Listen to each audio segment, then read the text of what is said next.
Olá, boa noite. Sejam bem-vindos ao programa Viver Vale a Pena, programa realizado pelo projeto de extensão do IFPB Campus João Pessoa, projeto Caravana de Prevenção ao Suicídio. Esse projeto tem a parceria do Grupo Espírito Aveluz e é coordenado por minha pessoa, o professor Homero Jorge Matos de Carvalho, e que envolve diversos voluntários que visam levar o esclarecimento sobre a saúde mental e a prevenção do suicídio, especialmente aos jovens. Estamos no 4º episódio, tratando de vários temas relacionados à saúde mental e à prevenção do suicídio. No primeiro programa nós falamos sobre o tratamento psiquiátrico, no segundo falamos sobre o tratamento psicológico, no terceiro programa falamos sobre saúde mental e espiritualidade. E hoje nós vamos tratar da questão do luto e o suicídio. Para tanto, convidamos a psicóloga Sigrid Duarte, que atua em Boa Vista, Roraima, reside, na capital de Roraima. A Sigrid Duarte é psicóloga formada pela PUC de Goiás, é especialista em violência doméstica contra crianças e adolescentes, formação realizada na USP, em São Paulo, é mestre em psicologia pela Universidade Federal do Amazonas, pós-graduanda em suicídio e luto no Instituto Suassuna, em Goiás, atua na clínica e na saúde pública, tendo experiência na área hospitalar, medicina preventiva, social e saúde mental. E é professora e supervisora clínica. Então, boa noite, Sigrid, seja bem-vinda ao programa Viver Vale a Pena. Gratidão pelo convite, em aceitar esse convite para essa entrevista, esse bate-papo conosco e com o nosso público. Seja bem-vinda. Boa noite, professor Homero, e aos alunos, professores, pais que estão assistindo. Falar sobre esse tema tão delicado, para mim, é uma missão social, porque quando a gente começa a estudar esse tema, a gente entende que é preciso urgentemente levar esclarecimento e orientação para as pessoas, né? Não é só o papel da área da saúde levar esse tipo de esclarecimento para as pessoas, é papel de toda a sociedade, né? A gente deve falar e orientar em casa, nas instituições educacionais, nas organizações sociais em que a gente frequenta. Então, todo espaço no trabalho, então, todo espaço onde tem gente, existe dor, existe conflito. Então, em qualquer lugar onde tem pessoas, a gente pode esclarecer e falar sobre esse tema. Então, é muito importante que esse conhecimento seja socializado. Então, é um prazer estar aqui hoje compartilhando um pouco da minha experiência com vocês. Sigrid, o luto é algo comum, uma vivência que todos nós passamos, a maioria dos indivíduos já passaram ou estão por passar por uma situação de luto, pela perda de um ente querido ou de um amigo, não é mesmo? Mas para a psicologia, o que significa o luto? Qual é a sua relação com a questão psíquica da pessoa, com o sentimento? Como é abordado a questão do luto pela psicologia? Para a psicologia, o luto é qualquer perda que seja significativa para o ser humano. E quando a gente fala qualquer perda, a gente não está falando só da perda de pessoas, que é a perda, a priori, a mais dolorida de todas.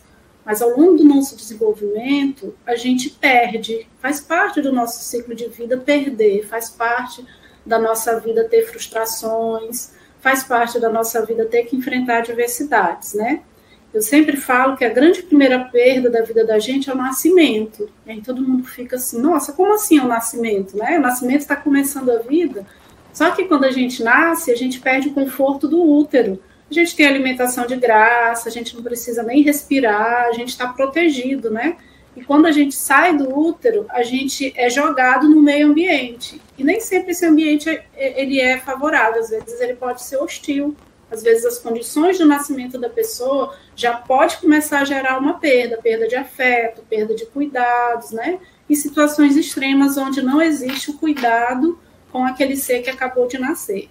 E aí a gente vai perdendo idade, a gente perde tempo, a criança perde dente, a gente perde a infância para virar adolescente, a gente perde amigos, a gente perde, às vezes, status social, a gente pode perder oportunidade, né? Aquele vestibular que você estudou tanto e você não conseguiu passar, pode ser uma perda e pode virar um luto, dependendo do significado, se aquilo é muito importante para você.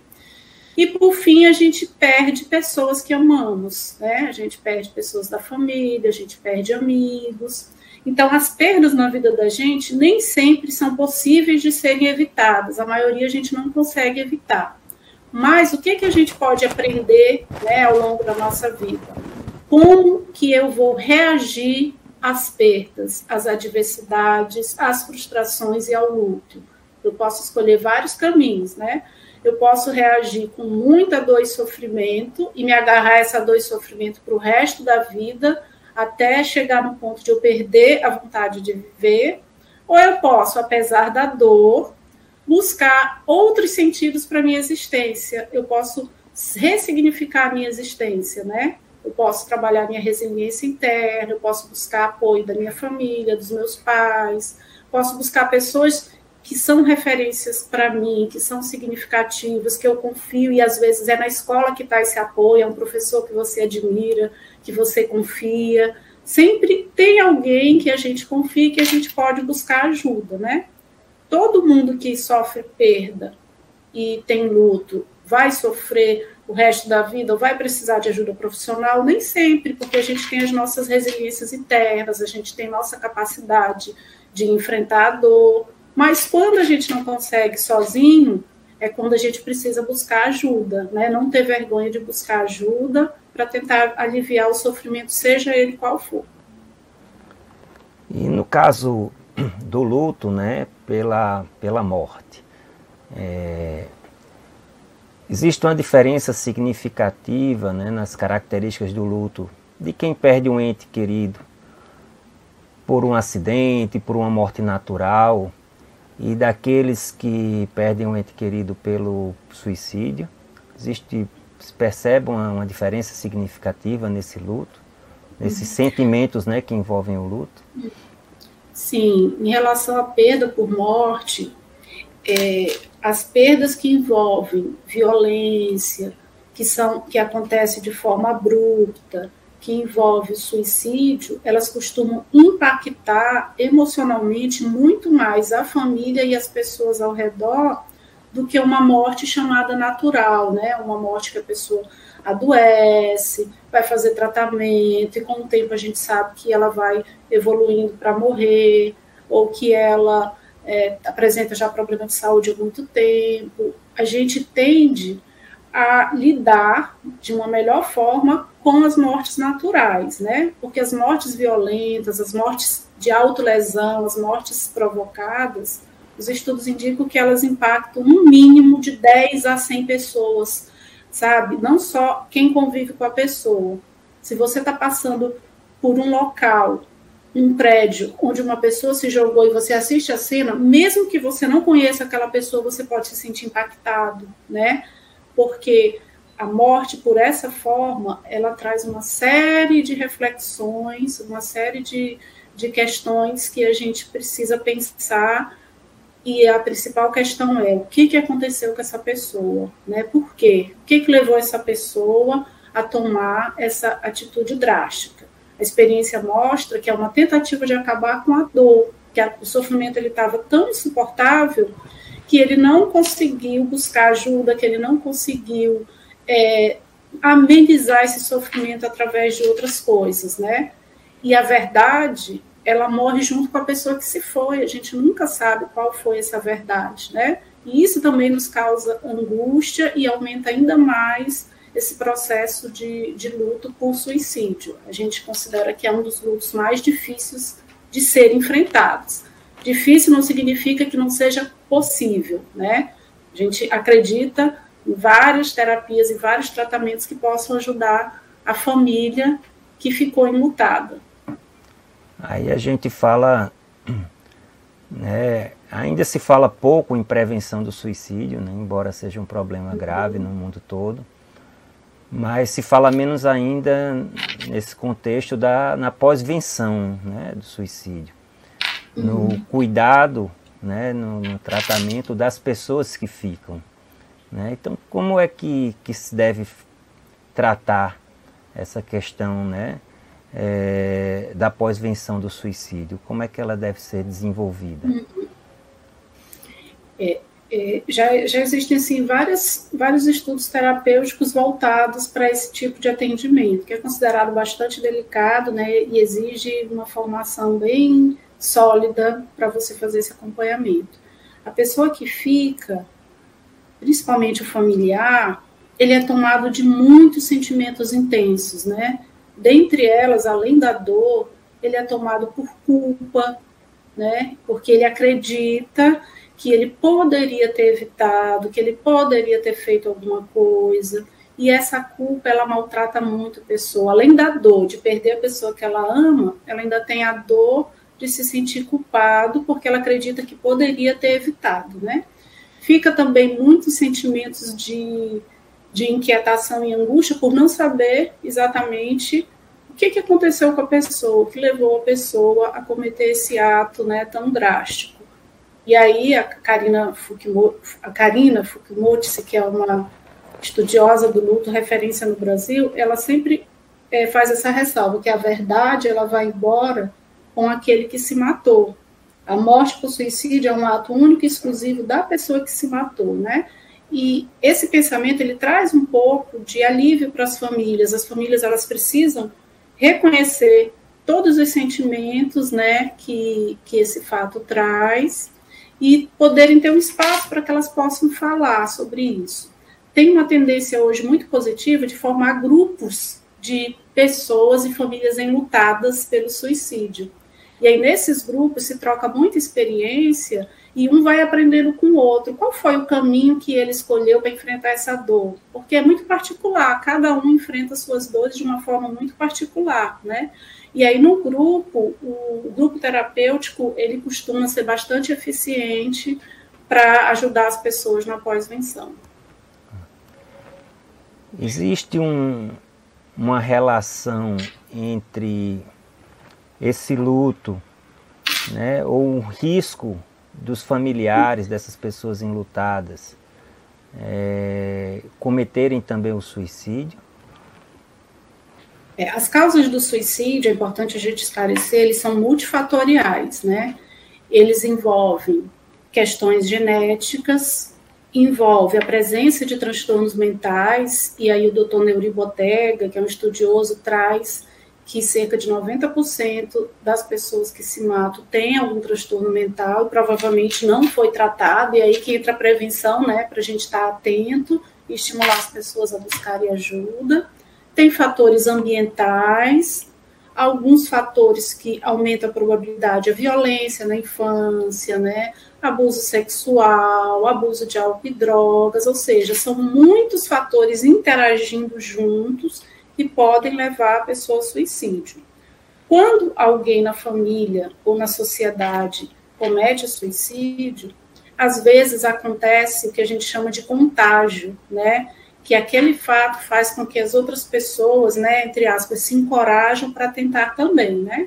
Então, a probabilidade pode aumentar principalmente nos primeiros meses, mas não significa que vai acontecer, porque depende de tantos fatores que também são protetivos, que se a família tivesse cuidado, tivesse apoio, a família pode se fortalecer e pode enfrentar, né, essa dor a ponto de evitar que outras pessoas também cometam o mesmo ato. Aí vai depender muito do apoio que essa família vai ter, da ajuda que essa família vai ter.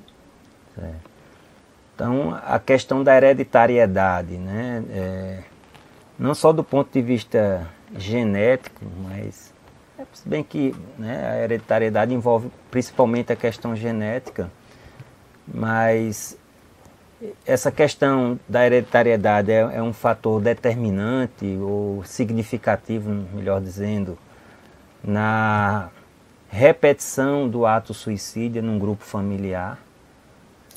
Não é determinante, ele é probabilístico. E aí, probabilístico não significa que necessariamente vai acontecer. E às vezes tem padrões de comportamento na família, e aí eu vou citar alguns exemplos que eu acho que as pessoas, principalmente os jovens, vão se identificar, né? Quando acontece algum problema em casa, a gente aprende a reagir de acordo com o que os pais da gente, a família da gente ensina, eles são os nossos modelos, né? Então, se o pai, por exemplo, perdeu o emprego, e aí a forma de ele enfrentar esse desemprego é ficando irritado, fazendo abuso de álcool, brigando com todo mundo em casa, ele vai estar ensinando para a família, para os filhos, que a forma que a gente enfrenta as adversidades é assim, é uma forma disfuncional, uma forma ruim, negativa, né? Por outro lado, se uma outra situação, um outro pai de família perde o emprego, mas chega em casa falando, olha, aconteceu isso, eu estou desempregado, mas a gente vai conseguir se reorganizar, a gente vai conseguir sair dessa crise, agora a gente vai ter que economizar em algumas coisas, todo mundo vai ter que contribuir. Isso fortalece a família, isso traz esperança para a família, e a família está dizendo para aquele jovem, olha, o que a família está ensinando para aquele jovem? Quando você tiver um problema, uma adversidade, calma que ele tem solução. Você vai conseguir resolver o problema, não se desespere, procure ajuda, busque outras alternativas, e assim é na nossa vida inteira. Quando morre, por exemplo, uma pessoa na família, e aí eu não estou falando de suicídio, morreu por causa natural, né? Morreu um idoso na família por causa natural, todo mundo está triste, né? Mas as pessoas da família ensinam para os seus filhos que, olha, o luto é doloroso, a gente está sofrendo, mas a gente vai conseguir superar essa dor juntos, a gente vai sentir muita saudade do vovô, mas vai dar tudo certo, faz parte do ciclo da vida, nascimento e morte. Você está ensinando para os seus filhos a lidar com a frustração e com a dor de uma forma mais saudável. Não é negar a dor e o sofrimento, né? Mas é fazer os jovens entenderem que a dor e o sofrimento também fazem parte da vida da gente, assim como os momentos de alegria, assim como os momentos bons que a vida também traz para a gente. E aí a gente vai buscando esse equilíbrio emocional para que a gente vá, ao longo da nossa vida, aprendendo a lidar com as emoções. Então, esse risco, né, da repetição do ato suicida na família vai diminuir bastante quando a pessoa, né, essa família busca ajuda, né, busca lidar com o problema, com ajuda, com orientação, né, e a gente tem orientado, né, assim, das pessoas, né, nas palestras que a gente ministra nas escolas, sempre a falar, né, da sua dor, da sua dificuldade, não, obviamente que com pessoas de sua confiança, né, com os profissionais que possam amparar corretamente, porque essa dor, né, não precisa se prolongar, né? Para toda dor existe uma causa, essa causa precisa ser reconhecida, precisa ser tratada, e existem profissionais como são os psicólogos, né, principalmente que tratam das questões emocionais, do sentimento, e os psiquiatras, né, que são os médicos que tratam da questão mais do ponto de vista orgânico, né? E que podem nos ajudar a ter esse equilíbrio tanto físico, né, quanto emocional para solucionar o problema. E aí, nessa linha, como é que a psicologia pode contribuir, né, nessa pós-venção, né, nesse cuidado com a família, né? De que forma a psicologia, enquanto a atividade, né, profissional no cuidado da saúde mental, pode auxiliar essas pessoas? Primeiro a gente tem que pensar políticas públicas acessíveis a todas as pessoas, né? Porque a política pública de saúde, ela tem condição de criar programas e criar serviços nas unidades básicas de saúde, nos centros de atenção psicossocial, que possam oferecer esse apoio psicológico para a população, né? A gente precisa pensar enquanto sociedade, né? Não só enquanto profissão, psicologia, indivíduo, mas o acesso ele tem que acontecer. E ele pode acontecer não somente na saúde, ele pode acontecer na escola também, né? Na escola, nos ambientes de políticas sociais, né? O psicólogo, ele atua em diversas áreas, né? Ele não vai estar presente somente na saúde. E aí a psicologia pode levar, né?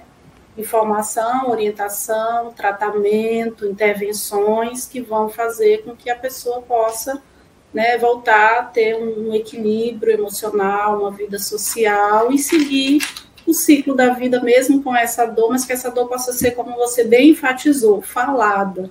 Se a gente não falar, ela explode dentro da gente de alguma forma, porque ela vai se acumulando e em algum momento vai virar um problema, a pessoa não vai dar conta, né? Ela vai acabar extravasando de uma forma não muito saudável, que é o que a gente quer evitar, né? Que a pessoa desenvolva formas de extravasar a sua dor que não são saudáveis. Às vezes as pessoas procuram amenizar a dor com comportamentos de risco, né? Abuso de álcool, abuso de drogas, ou às vezes até com cortes no corpo, porque momentaneamente ela tem a ilusão de que aquilo alivia a sua dor, mas no dia seguinte fica ainda mais intenso e vai ficando tão ruim a ponto da pessoa não conseguir estudar, não conseguir se relacionar bem, né? Então, a psicologia vai atuar na mudança de comportamento, na mudança de percepção das coisas que acontecem na sua vida, né? Nada tem valor em si, a gente que atribui o valor às coisas. Se tudo que acontece eu hiperdimensiono,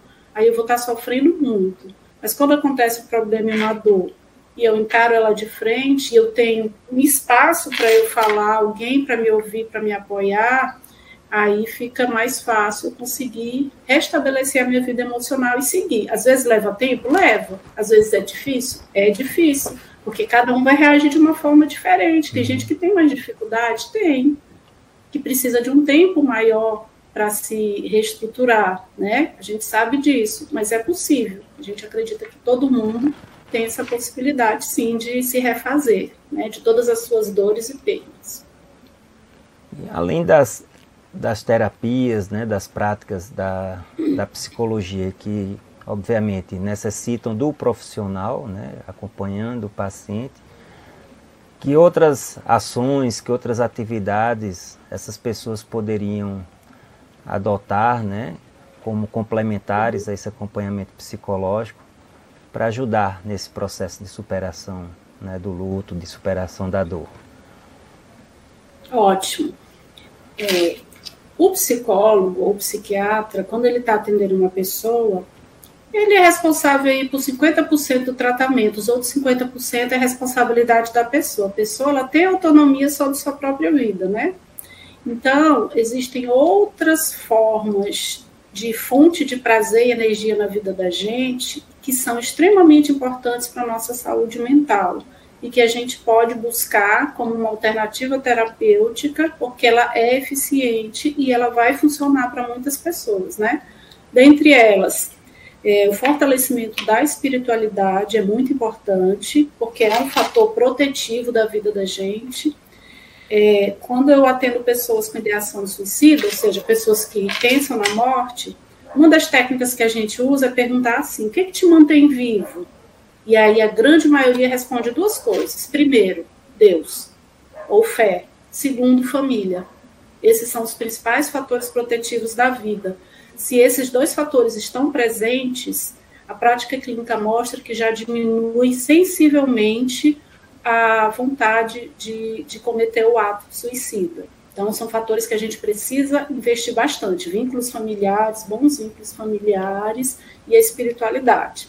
E para a psicologia, a espiritualidade é diferente de religião. Quando a gente fala da espiritualidade, a gente entende que a dimensão espiritual é uma relação extremamente particular do ser humano com algo que ele acredita. Esse algo, ele pode ser tão bom a ponto de trazer esperança e conforto, a ponto de fortalecer a fé dele e a esperança no futuro, independente de religião, né? Pode ser religião X, Y, B, não importa. Importa se aquilo faz sentido para a pessoa e se aquilo está fazendo bem. Se está te fazendo bem, vai lá e faça, porque o resultado é positivo. Outra questão muito importante é a terapia do contato com a natureza, né? a gente tem se afastado muito do que é humano, né, do que é natural, em todos os aspectos da nossa vida, é na alimentação, é na forma de viver, é na forma de buscar lazer. E aí eu tenho lido muito sobre a psicologia ambiental e os estudos trazem que o contato constante com a natureza traz um bem-estar enorme para os seres humanos, né? E na minha prática clínica eu também tenho notado esses resultados, que as pessoas elas realmente conseguem sentir esse resultado. Eu preciso ir para uma floresta para ter contato com a natureza? Não, se você não tem floresta, você não precisa. Como é que eu faço isso? Comece em casa, com o teu ambiente, cuidando do ambiente, deixando o ambiente limpo e organizado, colocando plantas no seu ambiente, fazendo que o ambiente seja algo confortável. Eu quero fazer uma atividade física. Ao invés de ir para a academia, vá fazer ao ar livre, onde tenha árvore, onde tenha terra, onde tenha grama. Né? Vocês têm o privilégio de morar perto do mar, né? Vai fazer caminhada na praia, anda descalço na praia, sente o vento, né? Sente a natureza. Então, a relação do homem com a natureza traz fortalecimento também espiritual para o homem, porque resgata, né, o que ele é, porque nós somos a natureza, né? A natureza não é algo distante da gente, a natureza faz parte da gente e a gente faz parte dela. É algo que funciona bastante. Outras questões que eu vejo que também ajudam muito é o trabalho voluntário, é transformar o amor, a dor no amor. Muita gente pega essa dor e transforma em amor. Então, eu conheço muitas mães, por exemplo, que perderam filhos e que decidiram fundar uma ONG, decidiram fazer um trabalho voluntário para ajudar outras famílias que também sofrem. Porque depois de elas terem passado pelo processo da dor e superar, elas ganharam outro sentido na vida e começaram a se colocar no lugar do outro, né? E aí, quando a pessoa ajuda o outro, ela se ajuda também. Ela também traz a cura para dentro dela, né? Então, são algumas das coisas que ajudam muito, além da atividade física, né? Que a gente está sempre repetindo. Por quê, gente? É ciência. Mexer o corpo produz endorfina na hora, né? Não tem, é como se fosse matemática. Mexer o corpo, tá lá a endorfina no teu cérebro. O que a endorfina causa na gente? Bem-estar. E o bem-estar diminui a ansiedade, melhora o sono, melhora a autoestima, né? E quando a gente é jovem, então, a gente precisa gastar muito mais essa energia, né? Por isso que nas escolas, nas universidades, a prática esportiva ela tem que continuar sendo bastante estimulada, porque é uma dimensão muito importante do cuidado com a saúde mental, tanto no antes, na prevenção, como no depois, né? Que ela vai ajudar a você a manter o equilíbrio novamente. Né? São algumas das terapias que eu digo que são complementares, importantes, acessíveis, que a gente pode fazer também, que é importante nesse tratamento. Você esqueceu alguma coisa? Acho que não. Contato com a natureza é o meu predileto. Tenho que eu também cavar buraco, plantar, cortar. As plantas que não gostam muito das vezes, né? E pode ser feito em casa. Você tem criança em casa, mora em apartamento, arruma uma caixa de areia para a criança brincar com a areia, bota uma bacia de água para a criança ficar brincando com a água, bota planta dentro de casa, isso já gera bem-estar para a família, o ambiente em que a gente... Dá para integrar todas essas atividades, né? A prática, né, o vínculo familiar se fortalece quando você faz a prática de esporte, as práticas de lazer na natureza, né? Quando você faz com a família, né? No conjunto da família. Até a prática... São atividades acessíveis, você precisa pagar para você ir correr numa praça. Até se para você trazer areia para dentro de casa. É acessível, não precisa de dinheiro, precisa de vontade, de você falar, eu sou responsável pela minha saúde também, eu vou fazer a minha parte, né? E vou lá experimentar tudo isso. Existe uma formação específica, né, do psicólogo ou abrangente a outras áreas para atuar nessa pós-venção do suicídio, essa questão do luto, né, da proteção da família que fica? Né? Como é feita essa formação? Existe sim a formação específica depois da graduação.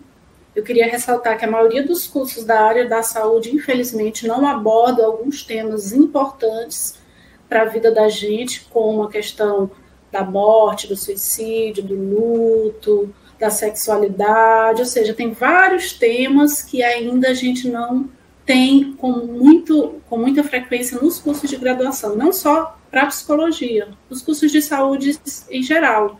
O enfermeiro, por exemplo, ele precisa ter noções básicas desse tema, porque ele é a porta de entrada do hospital, de uma emergência, ele que vai fazer a triagem de um paciente que chega, por exemplo, com uma tentativa de suicídio ou em crise, né, passando mal por fatores de transtornos mentais. Então, aquele enfermeiro, ele também precisa ter essa formação e essa sensibilidade para acolher, para ouvir e para saber encaminhar para o profissional certo. Então, todas as áreas da saúde precisam ter esse treinamento. É o assistente social, é o enfermeiro, né, não só o médico e o psicólogo, mas todas as áreas que atuam dentro da saúde, né, que são muitas.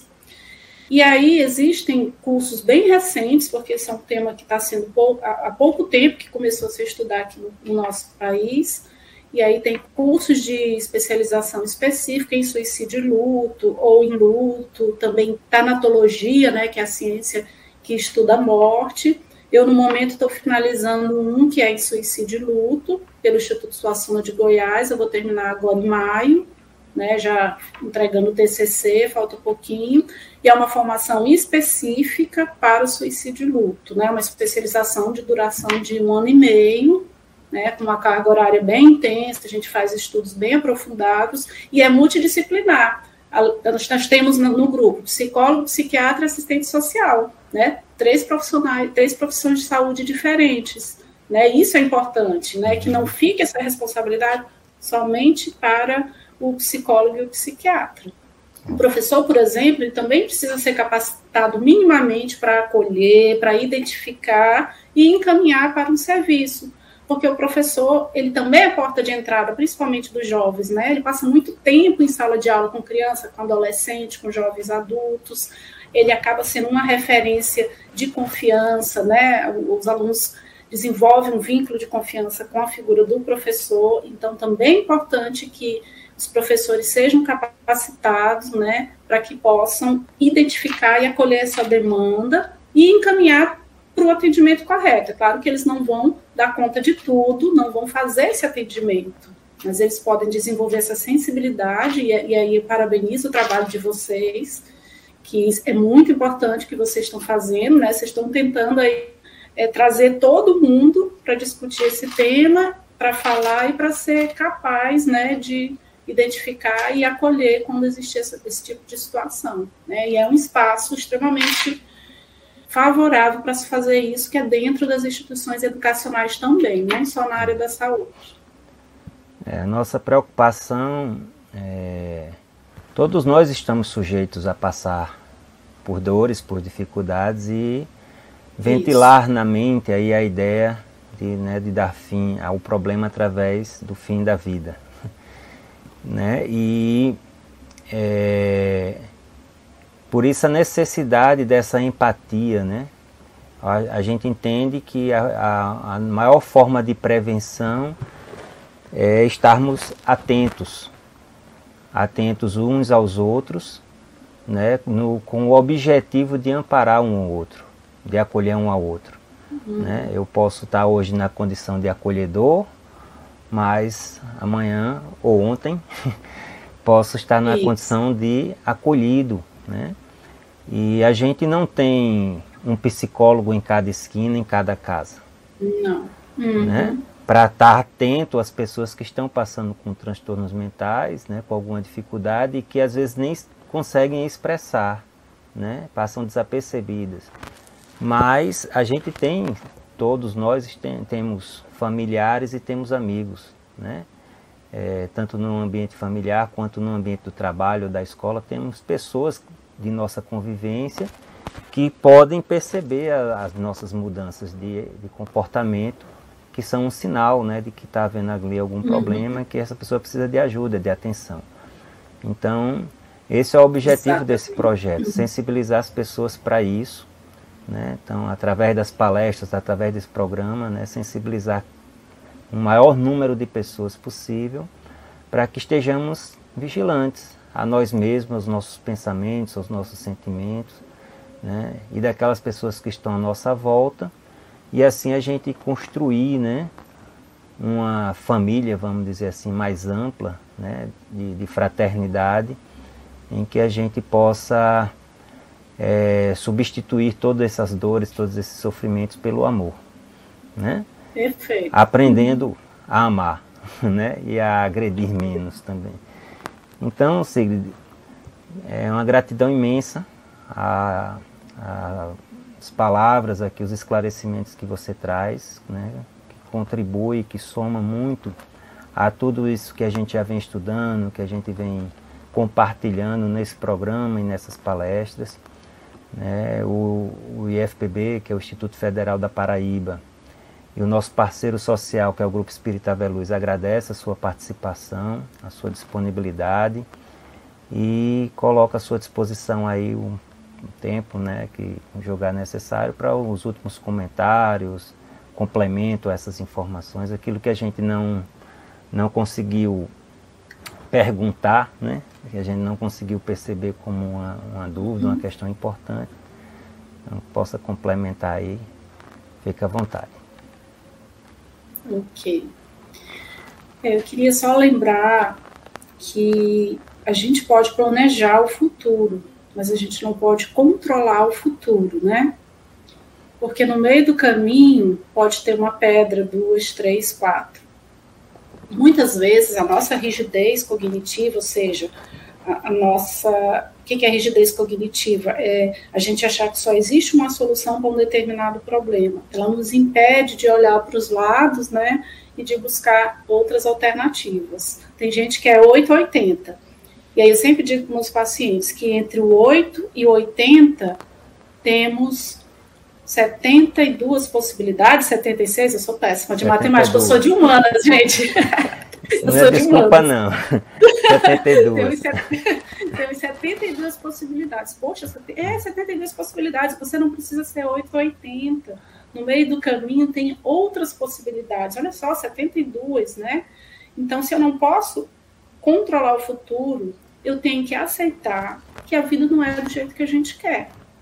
Que vai ter situações na vida da gente que, por mais que sejam dolorosas, a gente não queria passar por isso, né? Mas a gente vai ter que aceitar, né? Passar por isso. Mas que eu tenho a possibilidade de aprender a reagir de uma forma saudável, de eu buscar vários recursos, primeiro dentro de mim, porque todos nós temos dentro da gente uma sabedoria interna incrível, porque no fundo a gente sabe exatamente o que dói, a gente sabe exatamente quais os caminhos a seguir, às vezes a gente só não tem força, às vezes a gente só não entendeu ainda que esse poder está dentro da gente, e aí precisa uma ajudinha, né, de um anjo, e esse anjo pode ser a mãe, o pai, o irmão, o melhor amigo, o professor, o psicólogo, o psiquiatra, seja quem for, que vai fazer com que você consiga tirar esse poder de dentro de você.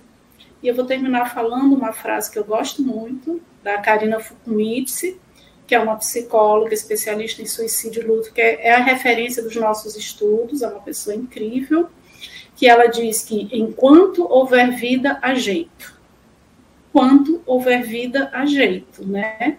E aí é esse jeito que a gente está tentando ensinar para todo mundo. Cada um tem o seu jeito e tem vários outros jeitos de se fazer para que a gente volte a ter sentido na vida, para que a vida volte a ter significado e alegria. Porque ser humano nasceu para ser feliz, ponto. Né? E aí a gente precisa aprender a ser feliz com o que a gente tem e não somente com o que a gente perdeu. Acho que esse é um dos segredos. E agradecer mais uma vez, estou disponível a voltar se precisar. Eu acho que é um programa muito importante, eu estou à disposição para colaborar com vocês. Gratidão. Quando eu for a João Pessoa, podemos marcar encontro pessoalmente. Ótimo, vamos sim. Então, gratidão mais uma vez. E você que está nos assistindo, né, que ouviu essas palavras, que está passando por alguma dificuldade, né, por algum sofrimento, não está encontrando ainda essas outras alternativas, né, de solução, fica atento que aí no próximo bloco nós vamos passar algumas informações de onde você pode procurar ajuda. Mas não deixe de procurar, ok? Há sempre uma saída e o suicídio não é saída. Pelo contrário. Então, obrigado, Sigrid, mais uma vez. Forte abraço a todos vocês e até o próximo programa. Fica aí para o final. Um abraço, até mais.